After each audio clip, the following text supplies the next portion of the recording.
Hello friends, स्वागत है आपका मेरे यूट्यूब चैनल मैडनेस लॉडेड पर। आज की इस वीडियो में हम पढ़ेंगे article 26, article 27 and article 28 of the Indian constitution. चलिए जल्दी से स्टार्ट करते हैं। अगर आपको आर्टिकल 25 की वीडियो देखनी है तो आप मेरे चैनल की प्लेलिस्ट में जाकर, कॉन्स्टिट्यूशन ऑफ इंडिया की प्लेलिस्ट में जाकर आप वीडियो को देख सकते हैं। चलिए स्टार्ट करते हैं आर्टिकल 26 से। आर्टिकल 26 बात करता है freedom to manage religious affairs की। Subject to public order, morality and health, every religious denomination or any subject thereof shall have the right. Subject मतलब ये रेस्ट्रिक्शंस हो जाएंगे, public order, morality and health, every religious denomination जो भी होगा of any or any section thereof, उनके पास ये राइट होगा। सबसे पहले है to establish and maintain institutions for religious and charitable purposes, वो इस्टेब्लिश कर सकते हैं और मेंटेन कर सकते हैं किसी भी रिलीजियस और चैरिटेबल पर्पसेस के लिए इंस्टीट्यूशंस को।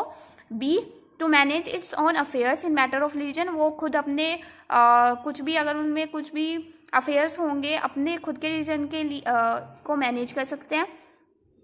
Then C to own and acquire movable and immovable property, वो ओन कर सकते हैं और एक्वायर कर सकते हैं मूवेबल और इमूवेबल प्रॉपर्टी दोनों तरह की। And to administer such property in accordance with law. इसके बाद कुछ पॉइंट्स हैं। The right guaranteed by Article 26 is the right of an organized body like the religious denomination or any section thereof. Religious denomination क्या होते हैं? S P Mittal versus Union of India के case में बताया गया था, the Supreme Court let down the 3 conditions that need to be fulfilled by a religious denomination. और Supreme Court ने इस केस में 3 कंडीशंस दी जो एक रिलीजियस डिनोमिनेशन होने के लिए जरूरी थी। सबसे पहली कंडीशन है collection of individuals having a common faith, एक कलेक्शन होना चाहिए इंडिविजुअल्स का जिनका एक कॉमन फेथ होना चाहिए। Then second condition a common organisation होनी चाहिए। And the third condition is designation by a distinctive name, उनका एक अलग से कुछ नाम होना चाहिए। Example of denomination is Shaktism, Vaishnavism in Hindus and Shia and Sunni in Islam. इसमें केस फिर आया है Brahmachari Siddheswar Sahai versus State of West Bengal. इससे ये केस फेमस है रामकृष्ण मिशन केस के नाम से। The Supreme Court has held that the followers of Ramakrishna, who are collection of individuals and who adhere to a system of beliefs as conducive to their spiritual well-being, who have organized themselves collectively and who have an organization of definite name as Ramakrishna Math or Mission, can be regarded as a religious denomination within Hindu religion as they satisfy the test regarding a denomination as religious denomination and would therefore be entitled to claim the fundamental rights conferred on them under Article 26 of the Constitution। तो इसमें एक group था persons का जिसे Ramakrishna mission के नाम से वो फेमस हुआ। तो सुप्रीम कोर्ट ने कहा कि ये सेटिस्फाई करते हैं रिलीजियस डिनोमिनेशन की तीनों कंडीशंस को, और इसलिए इनको आर्टिकल 26 में जो भी इन्हें राइट्स दिए गए, फंडामेंटल राइट्स दिए गए हैं, वो ये क्लेम कर सकते हैं। Right to establish and maintain institutions for religious and charitable purposes, ये क्लोज ए बात करती है। The words establish and maintain in article 26 clause A must be read together and therefore it is only those institutions which a religious denomination establishes which it can claim to maintain it। जो एक religious denomination एक institution को बनाता है वो उसी पर claim कर सकता है कि वो उसे maintain कर पाएगा। Aziz Basu versus Union of India का केस है। The Supreme Court held that the Aligarh University was not established by the Muslim minority and therefore it could not claim the right to maintain it। It was established under the statute passed by parliament. Aligarh university को मुस्लिम minority के द्वारा नहीं बनाया गया था, तो इसलिए जो मुस्लिम माइनॉरिटी है वो इसे मेंटेन करने के लिए क्लेम नहीं कर सकती है। ये एक स्टैट्यूट पास हुआ था पार्लियामेंट के द्वारा, उसके अंडर में बनाया गया था। देन क्लोज भी बात करता है right to manage matters of religion, every religious denomination और organisation enjoys complete freedom in the matters of deciding what rites and ceremonies are essential according to the tenets of the religion they hold। जो भी religious denomination कोई अपना institution बनाएगा तो उसमें उसके पास सारे राइट्स है कि उस इंस्टीट्यूशन में क्या क्या रिट्स और सेरेमनीज इसेंशियल की जाएंगी। The term matters of religion includes religious practices, rites and ceremonies considered essential for the practice of religion। The Constitution requires not only that the state will be away from religion but also imposes a positive duty on the state to free and many aspects of our life from the control of religion। इसके बाद है इसमें case है Atheist Society of India versus Government of Andhra Pradesh का। The petitioner Atheist Society of India prayed for issuing a writ of mandamus directing the state government to prohibit breaking of coconuts, performing of pujas, chanting of mantras और shutras of different religion at state functions।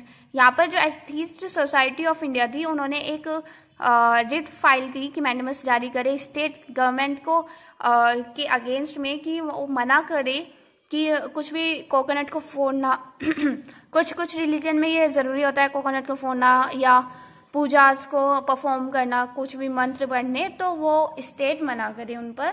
The Andhra Pradesh High Court rejected their prayer and held that these activities have been a part of the Indian tradition and are meant to invoke the blessings of Almighty for the success of the project undertaken।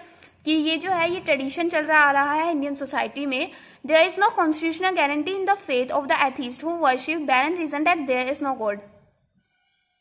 इसके बाद है right to administer property owned by denomination clause C and D। The right to administer property owned by the religious denomination is a limited right and it is subject to the regulatory power of the state in clause 2A of the article 25 and also any general property law। The right of a religious denomination to manage its property has thus been placed on a different footing from the right to manage its own affairs in matters of religion। The former is the fundamental right which cannot be taken away except on grounds mentioned in Article 25, while the latter can be regulated by law, that is, it can be abridged or taken away by a valid law। इसमें case है Ratilal versus State of Bombay का। A law which took away the right of administration altogether from religious denomination and vested it in other secular authority was held to be violative of the right guaranteed by Article 26D। इसके बाद है article 27, ये बात करता है freedom from taxes for promotion of any particular religion. अगर कुछ भी प्रमोशन किया जा रहा है पर्टिकुलर एक रिलीजन का तो वो उसे फ्री रखा जाएगा टैक्सेस से, टैक्स उसे नहीं देने होंगे। No person shall be compelled to pay any taxes the proceeds of which are specifically appropriated in payment of expenses for the promotion or maintenance of any particular religion or religious denomination. The public money collected by way of tax cannot be spent by the state for the promotion of any particular religion। जो भी public money collect की जाती है tax के माध्यम से general public से, तो वो आप किसी भी एक रिलीजन के प्रमोशन में नहीं लगा सकते हैं। This article prohibits is the levying of tax and not of fee. Case है Ratilal versus State of Bombay. The Supreme Court has held that a tax is in the nature of a compulsory exaction of money by a public authority for public purposes। जो tax दिया जाता है वो public के द्वारा public के ही कार्यों के लिए दिया जाता है। The imposition is made for public purpose to meet the general expenses of the state without reference to any special advantage to be conferred upon the taxpayer। There should be reasonable relationship between the levy of the fee and the services rendered। इसमें case है Shri Jagannath versus State of Odisha का। The Supreme Court held that the levy under the Orissa Hindu Religious Endowments Act 1939 was in the nature of a fee and not tax।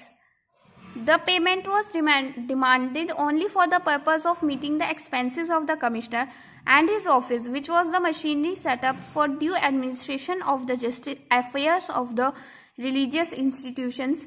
The object of the contribution was not the fostering or preservation of Hindu religion or of the denomination within it, but to see that religious institutions were properly administered। इसके बाद है article 28। Article 28 बात करता है prohibition of religious instruction in state aided institutions. इसमें total 4 types के education institutions की बात की गई है। क्लोज 1 बात करती है no religious instruction shall be provided in any educational institution wholly maintained out of state fund. जो भी कोई एजुकेशनल इंस्टीट्यूशन होगा अगर वो होली मेंटेन मतलब कि पूरा का पूरा मेंटेन करा जाएगा स्टेट फंड्स के द्वारा ही, तो उसमें कुछ भी रिलीजियस इंस्ट्रक्शन आप नहीं दे सकते हैं। देन सेकंड क्लोज में बात की गई है nothing in clause 1 shall apply to an educational institution which is administered by the state but has been established under any endowment or trust which requires that religious instruction shall be imparted in such institution। फिर third close बात करती है No person attending any educational institution recognized by the state or receiving aid out of state funds shall be required to take part in any religious instruction that may be imparted in such institution or to attend any religious worship that may be conducted in such institution or in any premises attached thereto, unless such person, or if such person is a minor, his guardian has given his consent thereto. Thus, Article 28 mentions 4 types of educational institutions. Article 28 4 types के educational institutions की बात करता है. सबसे पहले है institutions wholly maintained by the state, जो institutions completely maintain होंगे state के द्वारा. फिर second type जो recognized किए जाएंगे state के द्वारा. इसके बाद third institutions that are receiving aid out of aid fund, जो स्टेट फंड से एड लेंगे. Then fourth that are administered by the state but are established under any trust और एंडोमेंट, जो एडमिनिस्ट्रेट स्टेट के द्वारा किए जाएंगे बट वो एस्टैब्लिश हुए होंगे किसी ट्रस्ट के द्वारा या एंडोमेंट के द्वारा. इसमें केस है DAV college Jalandhar versus State of Punjab का. The validity of section 4 of the Guru Nanak University Act which directed the state to make provision for the study and research on the life and teaching of Guru Nanak was challenged on the ground that it was violative of Article 28. इसमें section 4 गुरु Nanak University Act को मतलब इसमें इसकी validity को challenge किया गया कि गुरु नानक की लाइफ की टीचिंग और उनकी रिसर्च के बारे में आप बताने के लिए कह रहे हैं स्टूडेंट्स को, वो वायलेटिव होगा आर्टिकल 28 का. The court rejected the contention and held that section 4 which enjoined the university to encourage on academic study of the life and teaching of Guru Nanak does not amount to religious instructions or promotion of any particular religion and therefore is constitutionally valid. उन्होंने section 4 of Guru Nanak University Act को constitution बताया because ये सिर्फ life teaching से ही बताने के लिए कहता था और ये किसी पर्टिकुलर रीजन के प्रमोशन के लिए नहीं था. तो आज की इस वीडियो में हमने पढ़ा article 26, article 27, article 28. I hope आपको मेरी वीडियो से समझ में आया होगा. आप अपने फ्रेंड्स के साथ भी शेयर कर सकते हैं. आप मेरे चैनल को सब्सक्राइब भी कर सकते हैं. मिलते हैं इसे नेक्स्ट वीडियो में. Till then bye bye, take care.